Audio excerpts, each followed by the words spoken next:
오늘 본문의 말씀은 예수 그리스도께서 어떤 분이신지 또 예수 그리스도께서 주신 새 계명이 무엇인지를 우리에게 말씀해 주고 있습니다. 어제 아침에는 하나님은 빛이시라라고 말씀드렸습니다. 하나님께서 빛이시기 때문에 구원받은 성도는 당연히 빛 되신 하나님의 자녀로서 빛 가운데 거하고 빛의 길을 걸어가는 것이 마땅하다라고 말씀을 드렸습니다. 그런데 그 빛 가운데 행하고 빛의 길을 걸어가는 데 있어서 방해하는 요소들이 참 많이 있습니다. 오늘 저와 여러분들도 매일같이 아침마다 말씀을 듣고서 기도할 때에 죄악 가운데 거하지 않고 하나님과 동행하며 살기를 늘 기도합니다. 그런데 쉽지 않습니다. 왜 그러느냐? 방해꾼이 있죠. 사탄 마귀이고 죄라고 하는 그 올무가 우리를 붙잡고 있기 때문에 그 죄 앞에 우리가 여전히 넘어지고 쓰러지는 것입니다. 지금 요한이 이 글을 쓰고 있는 이유에 대해서 1절이 말합니다. 내가 이것을 너희에게 쓰면 너희로 죄를 범치 않게 하려 함이다라고 말합니다. 미리 주의사항을 주고 경고를 하고 있는 것입니다. 편지를 쓰는 것은 하나님 사랑 안에 거하고 빛 가운데 거해서 죄를 범하지 말아라 라고 말하는 것입니다. 왜 그렇습니까? 죄를 범하면 빛 되신 하나님과 함께할 수 없기 때문인 것입니다. 하나님은 빛 자체입니다. 어두움이 조금도 없으신 분이십니다. 거룩하신 분이십니다. 그런데 죄인인 우리가 그 죄를 가지고 어찌 하나님과 함께할 수 있겠냐라고 하는 것이죠. 더욱이 죄의 옷을 입은 채로는 빛 가운데 행할 수 없습니다. 그 죄의 옷을 벗어버리지 않으면 하나님 앞에 갈 수 없기 때문에 죄의 옷을 과감하게 벗어버리고 따라가야만이 의의 길을 걸어가야만이 빛 되신 하나님과 동행할 수 있는 것입니다. 그런데 여러분, 이것 우리가 모르는 건 아닙니다. 당연히 하나님은 의로우시고 거룩하시고 빛이시기 때문에 죄를 벗어버리고 회개하고 깨끗한 마음과 참 마음으로 하나님께 가야 한다는 것은 다 아는 사실입니다. 그런데 우리는 그렇게 살지 못하고 있습니다. 머리로는 알고 있지만 우리의 몸이 그렇게 살아가고 있지 않다라고 하는 것이 문제 아니겠습니까? 저나 여러분들이나 누가 죄를 범하고 싶겠습니까? 누가 어둠 가운데 행하고 싶겠냐라고 하는 것이죠. 그 우리는 죄를 완전히 범하지 않고는 살 수 없다라고 하는 현실입니다. 구원받은 성도가 되었다라고 하는 것은 완전히 죄를 범하지 않은 사람이 되었다라고 하는 것을 의미하지는 않습니다. 무슨 의미냐? 구원자인 예수 그리스도를 나의 주인으로 받아들였다라고 하는 것이 우리에게 더 큰 의미를 두고 있다라고 하는 것입니다. 구원받았기 때문에 죄와 별개인 인생이다, 그게 아니라는 것이에요. 우리는 연약한 죄성을 가지고 있기 때문에 구원을 받았음에도 불구하고 천국 백성이 되었음에도 불구하고 이 현실에서는 죄의 유혹에 무던히도 끌려다니고 넘어지는 존재다. 그럼에도 불구하고 우리는 어떠냐? 내 인생의 주인은 내가 아니고 하나님이다라고 하는 그 믿음의 고백이 끊임없이 되새겨지고 확고히 세워지게 되는 것, 이것이 참 중요하다고 하는 것입니다. 우리는 구원받은 백성이고 성도인데 여전히 죄 가운데 거하고 있는데 그러면 하나님은 우리와 함께 할 수 없는 건 아니겠습니까? 라고 또 물을 수가 있습니다.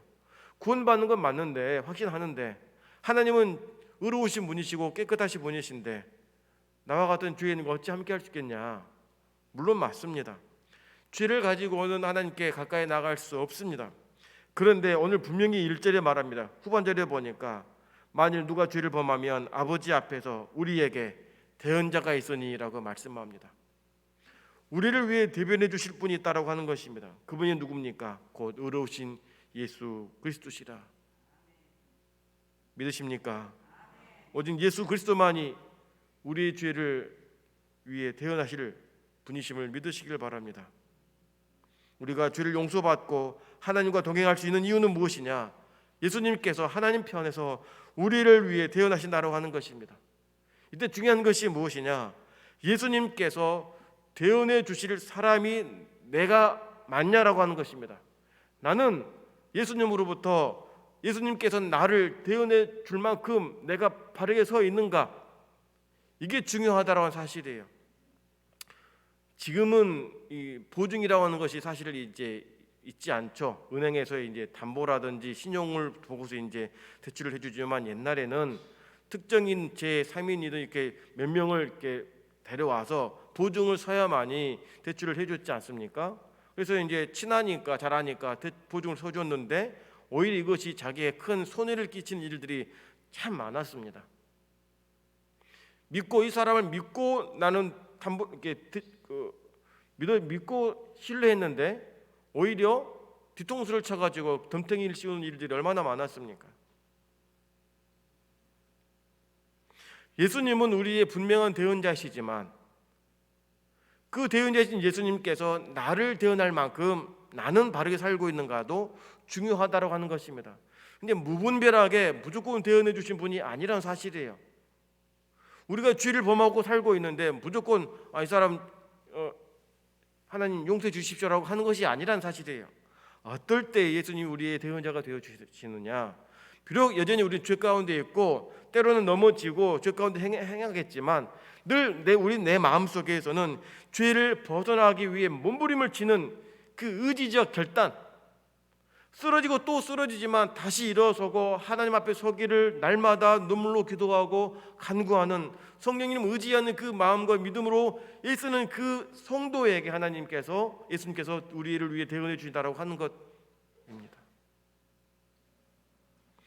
여러분, 죄의 길에 달려 뛰어 들어간 사람을 위해 예수님께서 대언해 주시겠습니까? 결코 그렇지 못합니다. 쾌락을 쫓아서 향락을 빠져서 죄의 욕심을 가두고 달려가고 있는 그 사람을 위해 누가 대언해 주겠습니까? 우리 예수님은 의로우신 예수 그리스도시라고 말씀합니다. 의로우신 예수님 앞에 우리가 나아가기 위해 우리의 삶의 방향도 같이 따라가야 됩니다. 죄를 벗어나고자 하는 사람에게 예수님은 우리를 도와주십니다. 병을 낫고자 원한다면 의사에게 찾아가서 의사가 지시하는 대로 치료를 받고 처방을 받아서 고침을 받으려고 해야지, 의사는 이렇게 하기를 원하는데 환자는 다르게 이렇게 하고 싶다라고 한다면 치료가 되겠냐라고 하는 거예요. 결코 그럴 수 없습니다.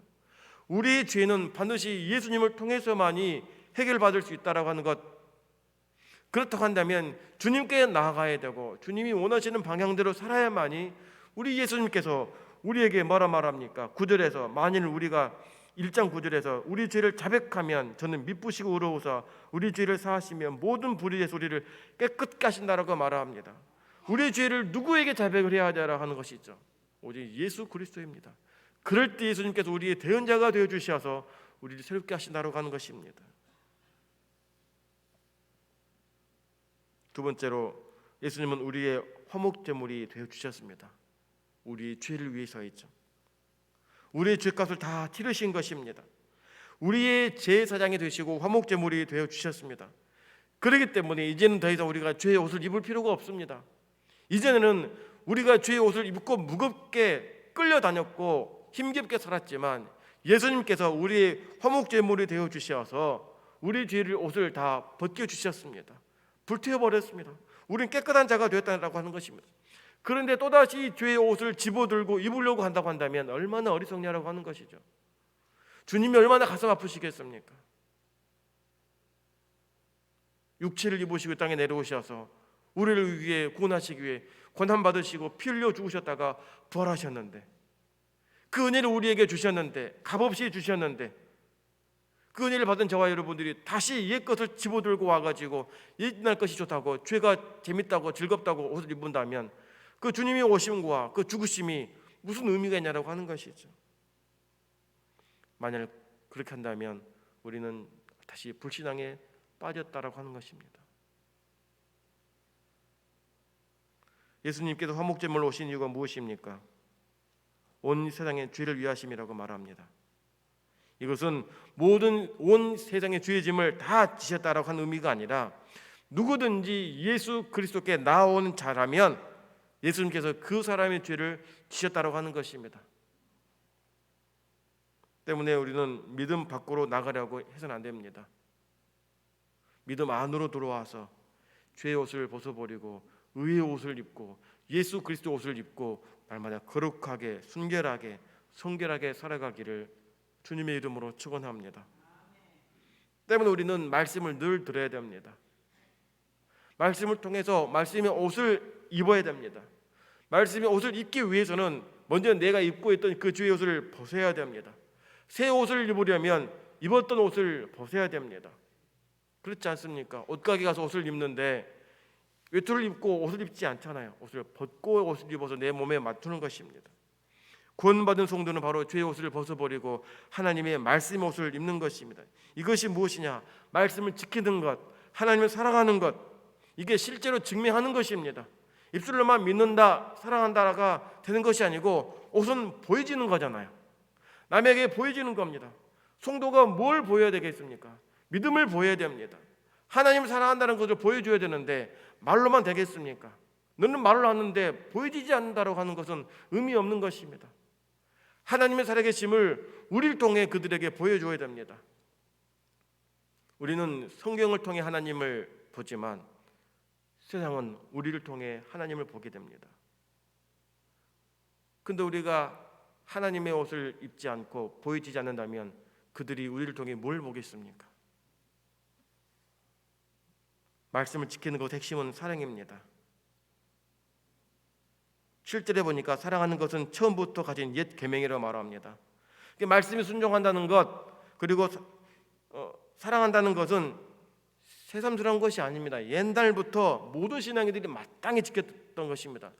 예수님 믿는 사람이라면 당연히 하나님의 말씀을 지키고 순종하고 사랑하는 것은 따라왔던 것입니다. 별다른 것이 아니라는 것입니다. 그런데 이것이 옛 계명이라 말하면서 8절은 다시 새 계명이라고 말합니다. 이것은 없던 것을 다시 추가한 것이 아니라 늘 우리의 마음 가운데 새로운 마음으로 되새겨져야 한다는 의미의 표현인 것입니다.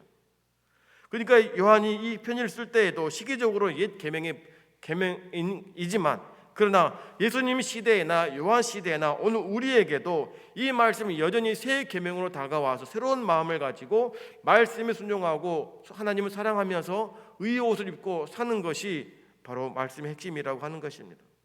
그러니 모든 시대의 모든 사람들이 구원받은 백성들은 당연히 말씀에 순종하는 것, 서로 사랑하는 것에 핵심을 두어야 됩니다. 새 계명을 따라야 할 성도들이 해야 될 것이 무엇이냐? 형제를 미워하지 않고 사랑하는 것입니다. 사랑은 하나님 사랑도 있지만 이웃 사랑도 있습니다. 하나님 사랑한다 하면서 이웃을 미워하는 것은 있을 수 없는 일입니다.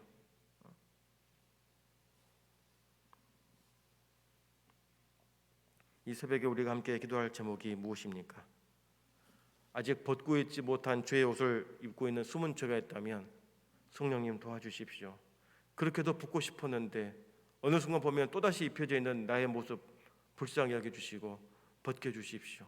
나 벗고 싶습니다. 죄에서 자유를 누리고 평안하게 하나님과 동행하고 싶습니다. 이 기도하기를 바랍니다. 두 번째로는 말씀의 거룩한 옷을 입고 날마다 새롭게 하나님과 동행하며 기뻐하며 살게 해주십시오.